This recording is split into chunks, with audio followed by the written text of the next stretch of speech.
Les vraies voix Sud Radio, 17h-20h, Philippe David. Oui, le mouvement politique en question, c'est Nous Sommes, qui aide donc les citoyens à répondre à cette question. Êtes-vous bien inscrit sur les listes électorales? Sachez par exemple, qu'environ 7 millions de Français ne sont pas bien inscrits. Petit exemple, certains ne sont pas sur les listes électorales de la commune dans laquelle ils vivent, comme les étudiants par exemple. On va étudier dans une autre ville. Du coup, ça pose problème. Bonsoir Alain Cadoulin. Bonsoir. Bonsoir à vous, vous êtes élu municipal, membre du mouvement Nous Sommes. Alors, qui sont ces mal inscrits en majorité des étudiants ? Oui, tout à fait, mais pas que. Vous le savez, On est une ville avec beaucoup de mouvements, donc nous le mot d'ordre, il est extrêmement clair sur cette campagne de sensibilisation. C'est je vis ici, je vote ici.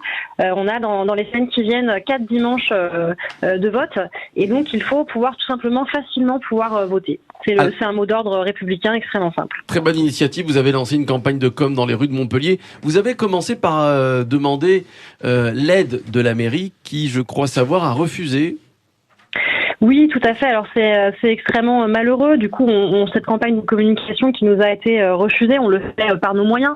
Vous l'avez dit, via des tags devant l'ensemble des bureaux de vote et donc devant les écoles. On a aussi fait des vidéos pédagogiques en ligne et puis on a une campagne d'affichage notamment dans les quartiers où il y a beaucoup d'étudiants.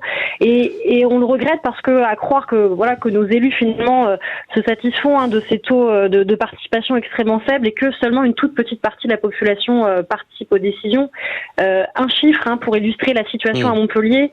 Lors des dernières élections, il y a seulement 20% des Montpelliérains et Montpelliéraines en âge de voter qui se sont exprimés. Et pour nous, ça pose une grave question démocratique, tout simplement.